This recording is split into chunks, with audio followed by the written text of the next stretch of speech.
Hello to you and thanks for being with us today for Spotlight Carolina. I'm Mark Cady. If you're over the age of 62 and you're looking to tap into the equity of your home in order to maintain your financial independence, perhaps a reverse mortgage is the solution you're looking for. Joining us today, one of our favorite mortgage experts from Alpha Mortgage Corporation, Jamie Fleming, is back with us. Thanks so much for being here again. Thank you. You know, last time you were here, we talked about the many ways that seniors can use a reverse mortgage to use the funds from a reverse mortgage.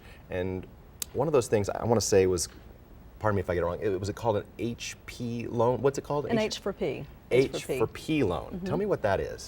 Well, a reverse mortgage is technically called a home equity conversion mortgage, and an H for P is simply a home equity conversion mortgage for purchase, or H for P for short. H for P. H I get. for P. I see. Yeah. I see where they came up with that now. So, why would someone go this route for a mortgage versus maybe like a traditional mortgage? A reverse mortgage can help overcome some of the challenges that senior home buyers may face.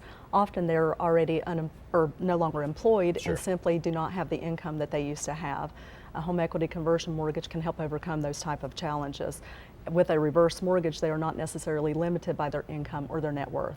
And obviously, those are some things that this loan kind of helps move through those roadblocks. What are some of the advantages of taking advantage of this program? One of the biggest advantages of a reverse mortgage is that they do not have a regular mortgage payment to make, and who wouldn't like that in retirement?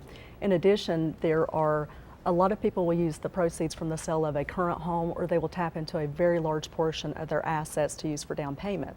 With a reverse mortgage, they're only required to put somewhere between 40 to 60% for down payment, finance the remaining balance, and not use up all of their available assets. It's a great way to increase their purchasing power and afford the home that they really want instead of selling for something that doesn't quite meet their needs. Lots of great information. And you know, frankly, I think there was a perception for a while that maybe reverse mortgages were for people who didn't have a lot of money, but that's not true at all. Not at all, and we hear that quite often. And obviously a reverse mortgage can be a great option for those who are struggling financially, but it's also a great option for the middle income earner as well as those clients who are considered affluent. They can tap into, again, instead of using up all of their available assets that they put into their home, they can use that for other things in retirement and help stretch their retirement assets a lot longer, maybe even a lifetime. People are certainly living longer, and it's important to be able to have the money to kind of power you through retirement. What are the borrower's obligations? As with all reverse mortgages, at least one of the home buyers has to be 62.